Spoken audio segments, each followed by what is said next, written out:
अस्त्र सहस्री टीका में गंभीर तत्व की निरूपण कर रहे हैं। वस्तु अनंत धर्मात्मक है, उसकी जो अवस्था है वो अपने स्वयं प्रमनशील है। वस्तु में अन्योन्या भाव भी है, अत्यंता भाव भी है, प्राग भाव भी है, प्रध्वंसा भाव भी है। वस्तु को नहीं समझना कोई भी अभाव, अभावों का व्याख्यान समझना व्यक्ति को। वस्तु को समझ ना समझ कोई आवश्यकता नहीं है, पर व्यक्ति को समझना अनिवार्य है। चार अभावों की व्याख्या अनेक दर्शन करते हैं, पर इन्हीं चार अभावों को भिन्न रूप से व्याख्यात कर देते हैं। ऐसा मत समझना कि चार अभावों की व्याख्या अन्य किसी ने न की हो, की है, लेकिन कोई चार अभावों का नाम लेकर उनका अभाव करता है, चार अभावों का नाम लेकर अभाव को ही अभाव करता है। आवश्यकता क्या पड़ गई चार अभावों की सिद्धि करने की? ओ भैया को धन, क्या आवश्यकता पड़ गई?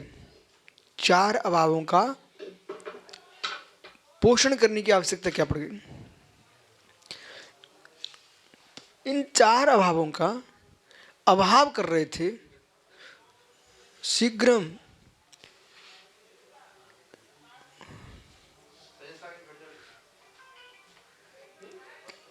चार अभावों का अभाव कर रहे थे, इसलिए चार अभावों पर विशेष व्याख्या की गई। फिर उनसे कहा कि आपको बोध होना चाहिए है तद इति अनेना, तत् इति अनेना, तत् तत् तत्, तत् तत् तत्, अतत अतत अतत, बराबर। अतत नहीं मानोगे तो तत् की सिद्धि नहीं हो सकती। तत् नहीं मानोगे तो अतत नाम की वस्तु नहीं हो सकती। वस्तु की सिद्धि आपको तत् से भी करना चाहिए, युष्मत से भी करना चाहिए, अस्मत से भी करना चाहिए।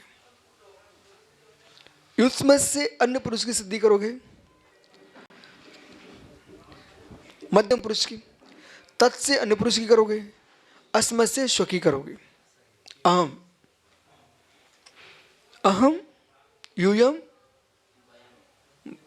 नहीं, तत् सा, पूरा नहीं बोलना है। सा अहम त्वम, सा अहम त्वम। इससे आपको स्व की सिद्धि, मध्यम पुरुष की सिद्धि, अन्य पुरुष की सिद्धि। ठीक। तो इदमियाम पुंसी, इदमियाम पुंसी, इयम अयम इदम। ठीक है, इयम अयम इदम। तो इसमें आपको तीन लिंग आए हैं। ठीक है, यह है स्त्रीलिंग, यह है पुल्लिंग, यह है नपुंसक लिंग। अब यहां ध्यान देना आपको, ये तीनों शब्द आपके लिए अनिवार्य है। हम इयम में भी प्राग भाव, प्रध्वंस, अन्योन्यत भाव लगाएंगे। इदम में भी प्राग भाव, प्रध्वंस, अन्योन्यत भाव लगाएंगे सारस्वत जी। और अयम में भी चारों अभाव लगाएंगे। बोलो, लगेंगे? लगेंगे नहीं, विषय गहरा है। प्रत्येक वस्तु में तो आप लगाएंगे, पर ये आप में चार वेद का भेद कर लिया, लिंगों का भेद किया, लिंगों का भेद किया। ठीक है, तो चेतन द्रव्य में, अचेतन द्रव्य में ये आपको भेद करना है। ठीक है, अब असमान जाति पर्याय के साथ, समान द्रव्य के साथ, द्रव्य के साथ अन्योन्य भाव आप किस में लगाएंगे? बोलो भाई।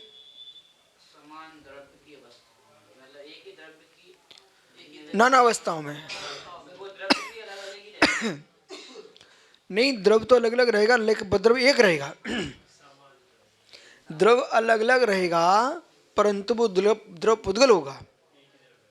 ठीक है। अब यहां पुद्गल द्रव होगा, पुद्गल द्रव होगा, इसलिए नहीं लगेगा जीव में,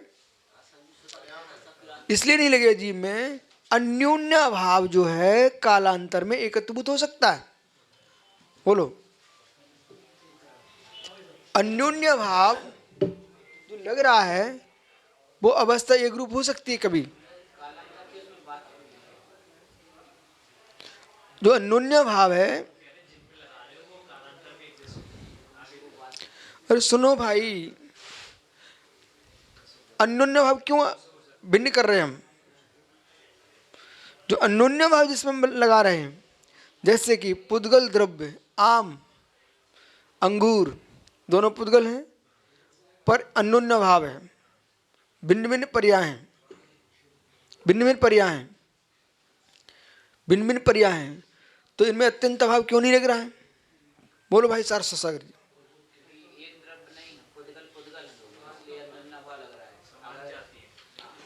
एक ही द्रव्य है ना, ठीक है, पर ये पर्याय कालांतर में, सुनो आपको ये लिखा भी मिल जाएगा, जो हम कह रहे हैं ना, आप जिसका निषेध कर रहे हैं वो लिखा है ऐसा, वे पर्याय एक पर्याय रूप हो जाती हैं। दोनों द्रव्य खाए आपने और वे मल रूप हो गए। मतलब अन्योन्य भाव जो है पर्यायांतर रूप है लेकिन एक रूप हो सकते हैं, पर अत्यंत भाव करिए एक रूप नहीं होगा, वो द्रव्यांतर है, ये पर्यांतर नहीं है। अब बोलिए भाई, आप कालांतर का निषेध करें उसकी क्यों? भले ही वर्तमान में लगाना है पर हेतु दो।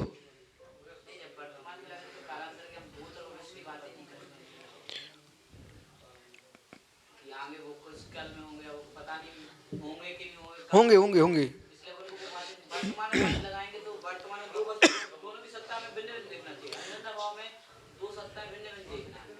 अरे भाई, अन्योन्य भाव में दो, एक द्रव्य की दो पर्याय भिन्न भिन्न देख के देखना है, ठीक है, एक समय में। लेकिन फिर तो जो दो जीव द्रव्य उनमें क्यों नहीं लगा रहे हो? ठीक है ना, तो इसमें आप आगे आपको पढ़ने को मिल जाएगा कहीं ना कहीं। वो आप जो कह रहे हैं सही है, लेकिन ये भी आपको पढ़ने को मिल जाएगा कि ये पर्याय जो अन्योन्य भाव क्यों इनको कहा जा रहा है, अत्यंत भाव क्यों नहीं कहा जा रहा है, कि ये द्रव्य एक रूप हो सकती है पर्याय पुनः कालांतर में, भविष्य में। लेकिन वर्तमान में हमें ये देखना है कि दो पर्याय भिन्न भिन्न है, ये अन्योन्य भाव है, ठीक है, फिर वे कालांतर में एक हो जाएंगे, इसे स्वीकार करो। हाँ, अन्यथा चलिए, अन्यथा मल नहीं बनेगा। दूसरी बात, चूर्ण नहीं बनेगा, चूर्ण नहीं बन पाएगा। सुनना ध्यान से, चूर्ण जैसे कि लवण भास्कर, त्रिफला एक संज्ञा है, लेकिन हर्र वहेड़ा आंवला ये अन्योन्य भाव है परस्पर में, पर चूर्ण बनने पर एक संज्ञा हो गई, एक संज्ञा होगी, एक ही संज्ञा से उसको बिक्री होगी, एक ही संज्ञा के व्यक्ति स्वाद को देगा, चटनी। चलो, अन्योन्य भाव से मिलते अपन, बिर्रा की रोटी, चलिए, नमक की रोटी, नमकीन रोटी, मीठी पुड़ी, ये अन्योन्य भाव है लेकिन एक रूप हो गए, हो गए ना भाई, एक समय में भी हो रहे हैं, एक रूप हो रहे हैं। इसी प्रकार से अब कहीं भी लग जाओ, मीठा दूध, ठीक है, दुग्ध में पानी, नीर क्षीर एक हो गया, अन्योन्य भाव है। ये एक में हो सकते हैं, पृथक भी हो सकते हैं, द्रव की पर्याय एक हो रही है। सुनो, अब गहरे में जाइए, सुनो सारस्वती, हम द्रव्य पुद्गल रूप ग्रहण कर रहा है, इसलिए एक पर्यावरण है। तो परमाणु परमाणु की दृष्टि से देखेंगे तो फिर आपको प्रत्येक परमाणु स्वतंत्र दिखेगा, ठीक है। फिर भी वो पुद्गल होने के कारण संघात को प्राप्त होता है, स्कंदपने को प्राप्त होता है। तो जो आपकी स्कंद अवस्था बढ़ रही है वो अन्योन्य भाव के कारण ही बन पा रही है, अत्यंत भाव कारण नहीं बन सकती। शीघ्र कुछ बोलो, फिर आगे बढ़ते हैं। बोलो, इस पर कुछ बोलोगे? जो स्थूल स्थूल अवस्था है, स्थूल स्थूल अवस्था है, स्थूल सूक्ष्म अवस्था है, सूक्ष्म स्थूल अवस्था है, सूक्ष्म अवस्था है, सूक्ष्म अवस्था है, ठीक है।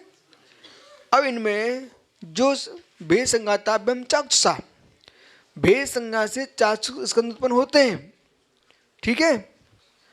तो ये आप परमाणु परमाणु की दृष्टि से स्वतंत्र एक द्रव्य है, अत्यंत भाव परमाणु परमाणु का है। लेकिन परमाणु परमाणु का अत्यंत भाव होने पर भी वो ऐसा अत्यंत भाव नहीं है जैसे जीव पुद्गल का है। तो उनमें आपको अन्योन्य भाव दिखेगा ही नहीं दिखेगा? मुख से बोलो।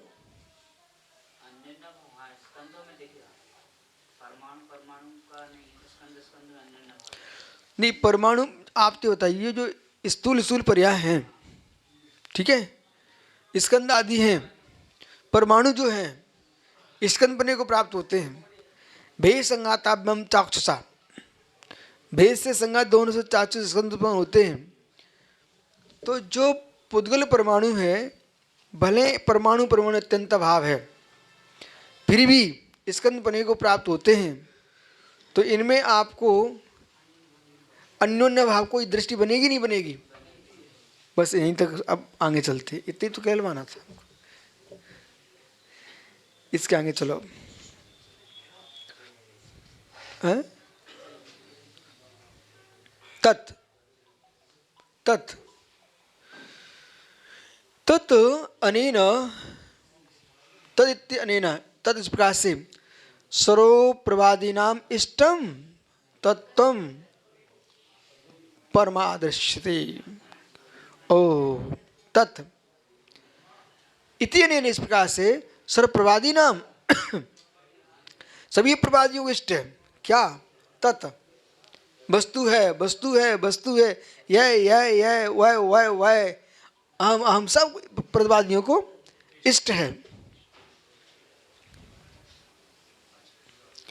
तत्व परा दृश्यते, ठीक है ना। तो जो तत्व है सही प्रवादियों को इष्ट है, तत्व परभाषित होता है। तद एकम सर्वात्मकम स्यात्, तो इष्ट तत्व है ना वो सर्वात्मक ही ये हो जाएगा, यदि एक हो जाएगा, अथवा यदि एक हो जाएगा अथवा सर्वात्मकम स्यात्। अनिष्टत्वात्मापि भवात् अन्योपोहस्य व्यतिक्रमे, क्योंकि अन्योपो का व्यतिक्रम करने पर अनिष्ट रूप ही हो जाएगा, अनिष्ट रूप हो जाएगा, बहुत बड़ा अनिष्ट हो जाएगा, अनिष्ट रूप हो जाएगा,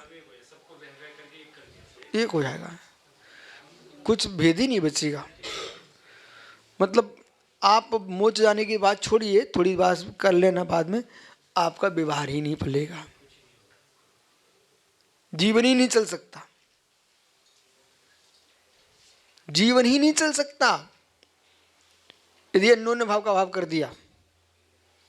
सात धातु तुम्हारे शरीर में है बेटा, एक का ही वेश साम हो जाए बीमार पड़ जाता आदमी। उसको साम्य करने के लिए बात पित्त कब, ठीक है, तुम्हारे शरीर में है बोला, उनका वेशाम हो जाए तो उनको साम्य करने के लिए बाहर के द्रव्यों का प्रयोग करते हो आप, समझ रहे कि नहीं? औषधि का प्रयोग करते हो। औषधि जो है ना अन्योन्य भाव स्वीकार करो, अन्यथा औषधि में भेद नहीं कर पाएंगे। कौन सी औषधि दें हम? अन्योन्य भाव स्वीकार करो, अन्योन्य भाव का अभाव स्वीकार मत करो, अन्योन्य भाव का सद्भाव स्वीकार करो।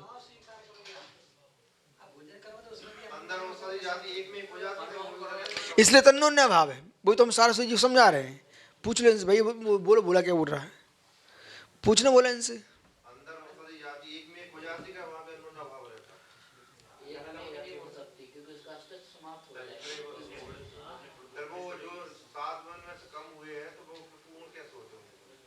ये क्या बोले?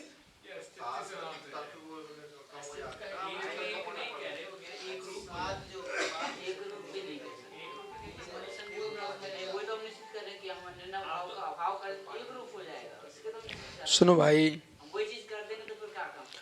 सुन ही नहीं रहे हो। हम तो समझ रहे हैं, आप नहीं समझ रहे हो। हम तो बराबर समझ रहे हैं। हम अन्योन्य भाव मार रहे हैं, इसलिए रोक दिया है। अब उसका ये कहना है कि पहले ध्यान दो, बहुत अच्छे से ध्यान दो। एक पत्थर पड़ा हुआ है, उसे पत्थर ही कहना पड़ेगा। इसे कहना सीखो पहले, ठीक है? नहीं नहीं नहीं, इनको बीभत्स भाषा बोलते हैं। आप ये बताइए, स्वान की टट्टी पड़ी हुई है रोड पर, तो किसकी कहोगे? नहीं, उसने जो है ना रोटी भी खाई थी, पत्तियां भी खा के आ गया, पता नहीं क्या क्या खा के आ गया है, ठीक है, परंतु काली कलूटी पड़ी हुई थी वो। अब किसकी कहोगे आप? नहीं,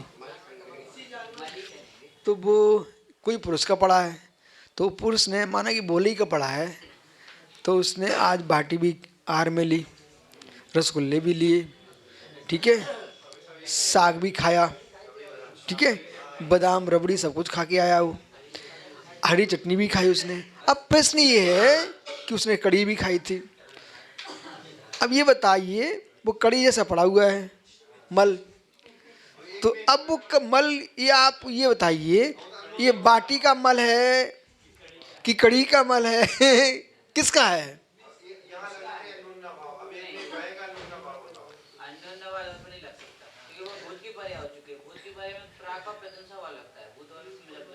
बस सुनो, इसलिए इसलिए जो तर्क दिया था ना आगम में, बालक तर्क ये दिया था, अन्योन्य भाव पर्याय पर्याय में है, वो पर्याय कभी एक रूप हो जाती हैं, जब भिन्न रहती हैं तब अन्योन्य भाव ही रहता है, कालांतर में एक रूप हो जाती है। ऐसा हमने पढ़ा हुआ है भाई, आपने नहीं पढ़ा? हाँ बस। लेकिन जब वर्तमान दिखा रहे हैं तो सारी पर्याय भिन्न भिन्न हैं, ठीक है? परिभाषा नहीं बदल रही है, आपकी समझ दिखा रहे हैं हम तो, परिभाषा बिल्कुल नहीं बदलना। यदि अन्योन्य भाव को जो मैं कह रहा हूं ऐसा नहीं स्वीकार किया तो फिर अत्यंत भाव नहीं बन पाएगा। सुनो बोला, यदि ऐसा नहीं स्वीकार किया जैसे मैं कह रहा हूं तो अत्यंत भाव का अभाव हो जाएगा, क्योंकि अत्यंत भाव अन्योन्य भाव में भेद करके दिखाना हमको, तो अत्यंत भाव में कालांतर में भी एक रूप नहीं हो सकता।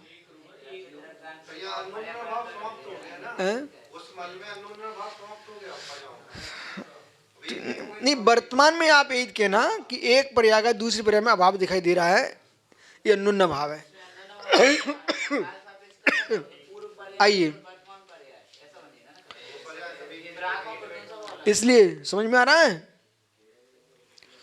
अन्योन्य अन्य अन्य का अभाव, अन्य में अन्य का अभाव, अन्योन्य भाव है नहीं, एक पर्याय में दूसरी पर्याय का, एक ही वस्तु की एक पर्याय में दूसरी पर्याय का अभाव, अन्योन्य भाव। पर ये जीव में नहीं घटित हो कि एक जीव में दूसरे जीव का अभाव, वो द्रव्य है, ठीक है, पर अत्यंत भाव कौन की किन की पर्यायों में? पुद्गल की पर्यायों में। तो शरीर में, तुम्हारे शरीर में, हमारे शरीर में अन्योन्य भाव, न कि आत्मा में।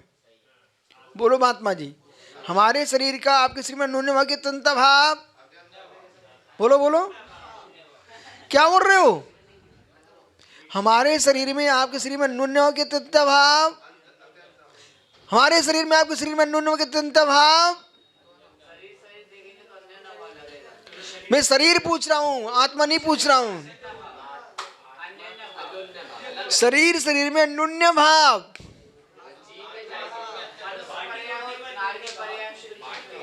प्रत्येक पर्याय में अन्योन्य भाव,